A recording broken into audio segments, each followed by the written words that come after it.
surface in the main deck, as opposed to the 4 in most other decks, or 3 and 1 on the board. So his natural order is the backup plan. This is all about, I'm going to beat you down with these creatures, and I'm going to be able to play an Elvish Visionary, or excuse me, an Elvish Archdruid on turn 2 most of the time. So here's a Quirion Ranger. However, that's not going to help you play it on turn 2 yet. He has I think I saw like 2 or 3 Glimpse of Natures in his hand. He's got a lot of glimpses. He's got Elvish Visionary. Yeah. He's got a nice slow controlling hand. Hopefully he lives one more turn. Yeah. He's playing what we call one of the fair decks, if you will, right? I mean, it is unfair, but it is only medium unfair. Yeah, Gerry's playing one of the real decks, a.k.a. the blue decks. Right. That is a Deathrite Shaman? That is a Deathrite Shaman that has been altered to include what looks like some combination of, is that Herbie or Jigglypuff or Strawberry Shortcake? It's not even clear. Maybe it's, I mean, who knows? Some pink marshmallow-like thing. It's definitely pink. With red hearts. Couldn't he have Quirion Druid? Is that the one that returns a force to your hand? By the way, Gerry wins. So, okay, so yeah, Gerry pitches an Elvish Spirit Guide, so on the second turn he can Violent Outburst. All right, back to Andrew having a shot here. Could he have returned that force to his hand and play something else? And then with Quirion Druid, can I bring it on the screen real quick? This one returns a force to your hand to do some shenanigans, right? Untap an elf, I think. I mean, it would untap the Ranger, but he could just replay the force and play one of the other drops in his hand. Well, no, he's gonna Violent. Oh, it's over now. I know. Oh yeah, he doesn't have any 1-drops though. Oh. He has Elvish Visionary and some Glimpses. Okay, so he could have played Elvish Visionary instead. Yeah, instead of the Deathrite Shaman. But it doesn't. I mean, he's obviously like 2 turns away from even doing anything. Yeah, but he is gonna put a Creator Hoof into play. Yeah. Which isn't gonna do anything because Emrakul's obviously gonna eat the world. But come on, Andrew, play some stuff.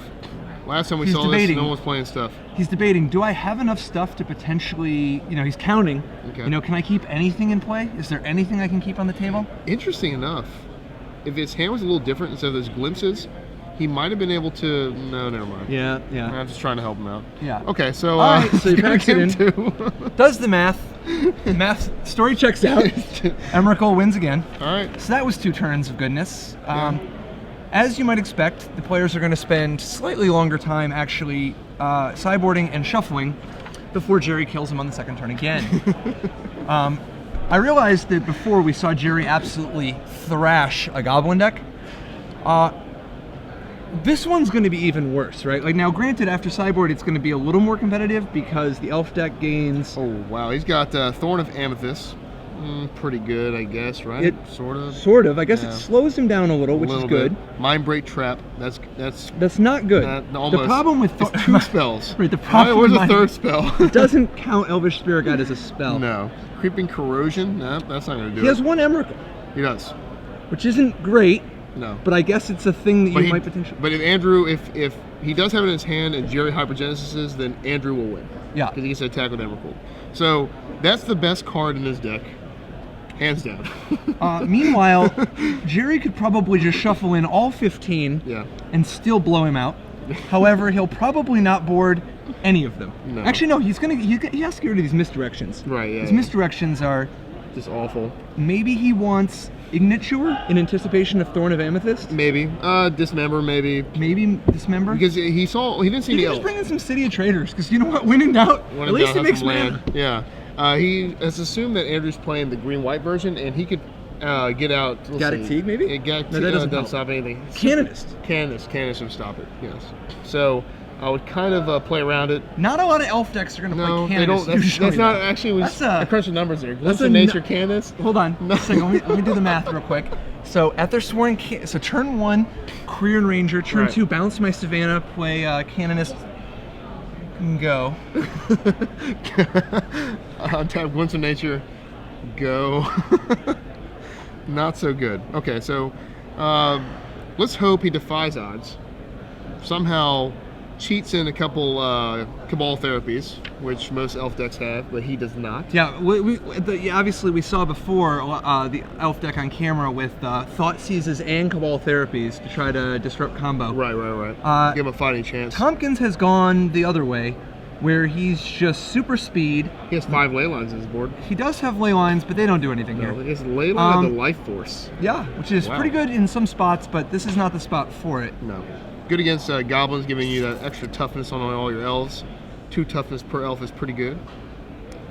All right, so we'll see what happens. Maybe Andrew's got the Emrakul in his hand. Wait, what is this? Oh, the Bayous for the Deathrite Shaman backdoor. Yep. Huh. The shock. Yeah. All right, Gerry looks real nervous about the second game here. Definitely.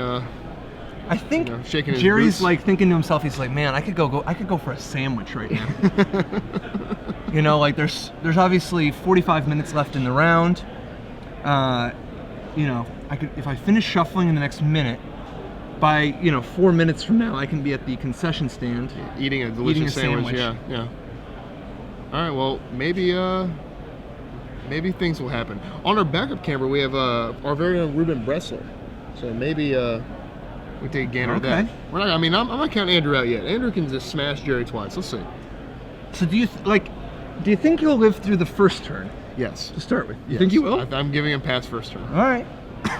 Second turn, I'm not going to put my money on that one, but we'll see. First turn, he's relatively safe. Gerry says I'll keep kind of begrudgingly, so maybe his hand is not the Jerry's greatest. doing the math. That's not good. No. That's not good. Maybe it's mulligan time. I don't know. Either that or Jerry's doing the math on whether or not his hand wins. Oh, yeah. So he's like, I'm good. Comes out of the tank with, yeah, I guess I'll keep. Turn one, gas crew? So he's got a no mana. He does have no mana. He has 2 Spirit Guides and a Violent Outburst. So if he draws any mana source, he wins. He kept a no land hand because he's got 2 Spirit Guides and a Violent Outburst. Could have been a turn 1 kill, but he's just discarding. But his opponent kept a 7 with no land and nothing. Both players keep it. Both players on discard to hand size because neither player kept a land that produces any mana. Ladies and gentlemen, Legacy, this is the 4-0 table. Gerry goes into the tank, discards. That's right, he's already discarded Hypergenesis and Violent Outburst. Now he's discarding a Show and Tell. Why not? 3 discards in a row. Tompkins, meanwhile, showing his deck's namesake Glimpse of Nature by discarding it.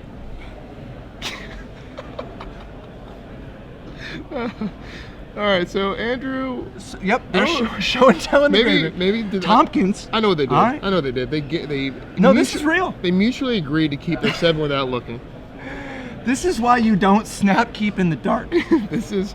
Oh yeah. Okay, Gerry draws a Spirit Guide and Violent Outburst. He's gonna kill Andrew with no lands in play. Now the good news is for Andrew that because Gerry casts a Hypergenesis off his Outburst, Andrew can actually play some of his own cards now. Right, and he has 2 hoofs in his hand, I think. Yeah. It's not even clear Gerry wins. Right, he might actually be facing down billions of damage, and that Cradle will let him tap for. Oh, this is exciting. He gets to put 1 hoof in play all of his creatures, and maybe have enough mana off that 1 Cradle to play another hoof and kill him. Yeah, I think Tompkins actually strategically mulliganed into a no-land hand so that he'd have enough spells to put up a real fight.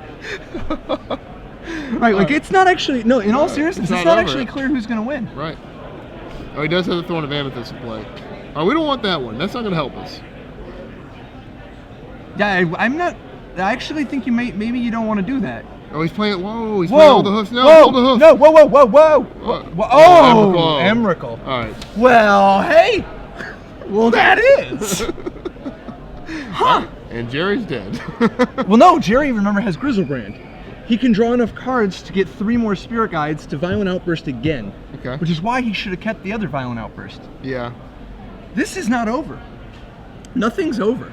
Now, obviously, Gerry's currently facing, what is that, 5, 20, 30 points of damage next turn and sacrificing all his permanents, but Gerry could conceivably Hypergenesis again. He's going to have to Necro all the way down as low as he can because he needs 3 Spirit Guides. Or no, he needs a land, actually. He needs, you can also he got a land. Actually, he could just win. Because if he goes Show and Tell Omniscience, right, he could play like literally everything. Right. He did not get it though, and Andrew Tompkins, he discarded once again proving why it is that Legacy is a format that it's like an onion. It's layers upon layers, and there's a lot of crying. It also kind of smells a little weird. I thought the onion reference was going to bring a stinker in here, but that's fine. Okay, so. All right, so. That's weird. Who would have thought? Who would have thought? Well, we mentioned it before the match started. If he has Emrakul in his hand, I don't think Gerry can win.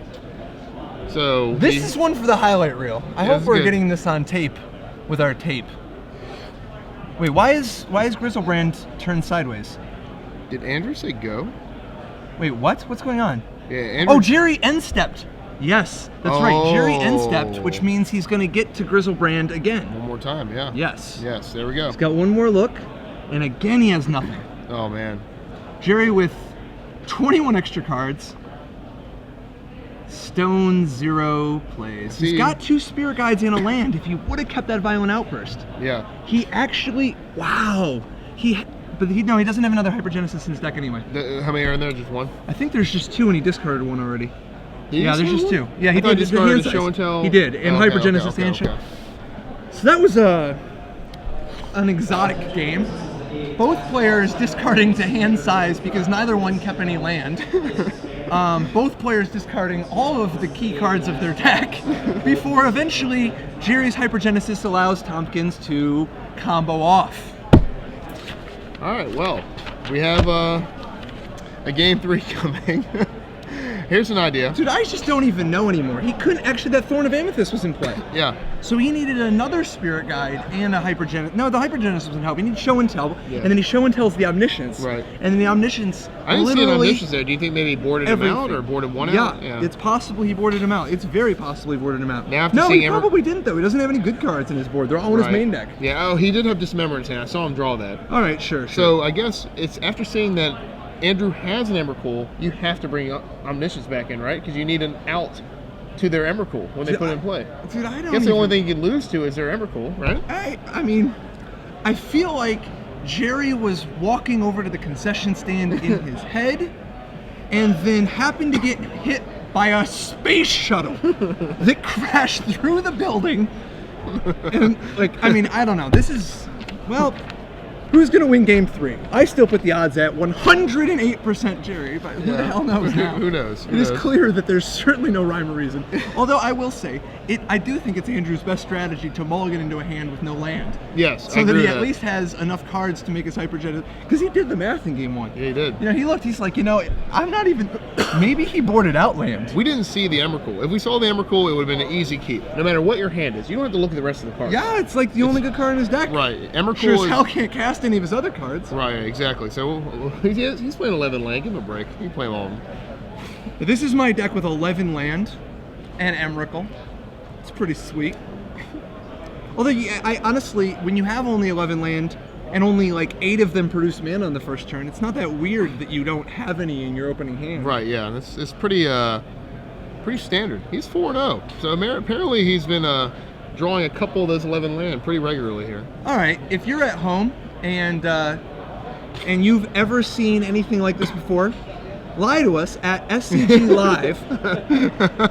Tweet directly at us and let us know. And while you're at it, you might as well tell us about that time that you saw somebody beat Jace the Mind Sculptor's Ultimate. Right, or that time where you wrecked your Ferrari into your third house that you own on the coast there in San Francisco, in your $1 million house. No, hold on now. Be careful. Will Wheaton plays Magic. Oh, Will Wheaton does. Yes. He thinks watches podcasts. Yeah, this isn't even a podcast, but yeah, he's definitely... See, Yeah. I'm thrown off right now. Now, it's possible I've gotten that- 3.5 hours of history lessons, Now, I followed by realize- this. I I don't know what's realize- going on anymore. Well, see, the thing is, you might think what Will Wheaton's doing at PAX is like playing games, right? But it's definitely possible that he's actually in the corner with his laptop open, just watching us right now, laughing about the Ferrari he wrecked just earlier this weekend. So, Hey, shout out to Will Wheaton. I hope you didn't really wreck your Ferrari. we love you, are man. you an Instant Crusher fan? Is that? I'm a Will Wheaton fan. Will Wheaton fan. Okay. Yeah, I mean, obviously, Wesley was, definitely a good performance by him, but every time he does anything, it's a good performance. Right, yeah. All right, game 3. Exciting conclusion here to the 0% against the 108%. We only have to equal 100% here. It's good enough. We'll see what happens here. I don't think you can beat -% to win, can you? -8%? Dave Williams is definitely watching this podcast, and I know he's wrecked a Ferrari. I'm sure it was a rental, but he has definitely wrecked a Ferrari. That's true.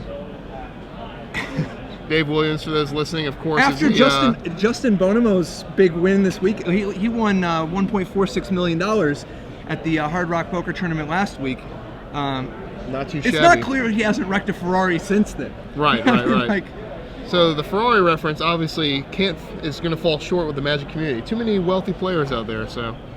Well, that's the thing. Let's go with the space shuttle wreckage. We'll talk about that. On the way to the concession stand, I do not think any of those getting hit people by have the space gotten shuttle. hit by a space shuttle. Gerry got hit by a space shuttle, right? Yeah. Gerry Thompson. It's like one of those whipped cream pies you don't expect. It's just boom. Yeah. Just like that. That's what happened here.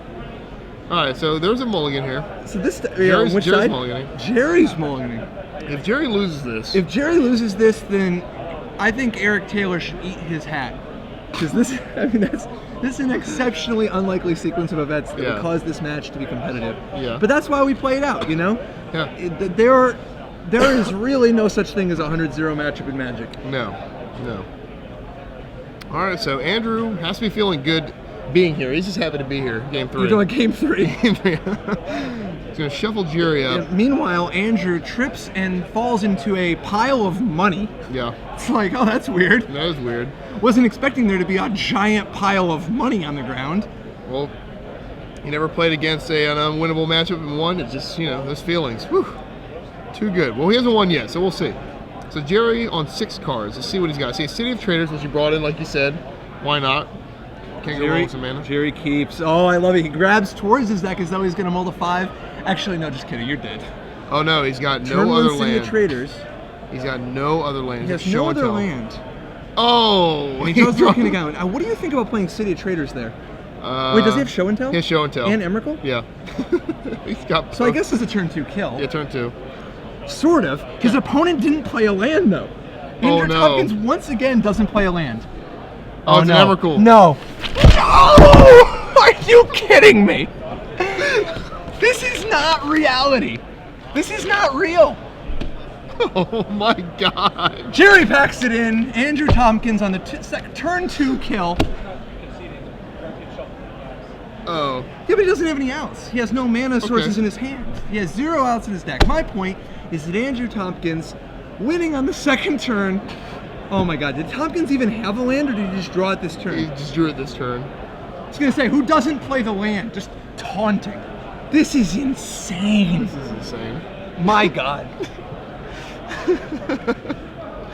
Oh All right, Gerry sends it in. Fair enough. All right. So, this is like when you're watching one of those chess matches and it's a checkmate on turn 2. It's like, I don't know if you really should have moved that particular pawn. It's a check. Yeah, it's a checkmate on turn 2 with your opponent doing all the work for you. They're killing their own pieces. No. I mean, you are the one who had to move the pawn forward that was protecting your king's diagonal. Because there are very few ways to get checkmated on turn 2.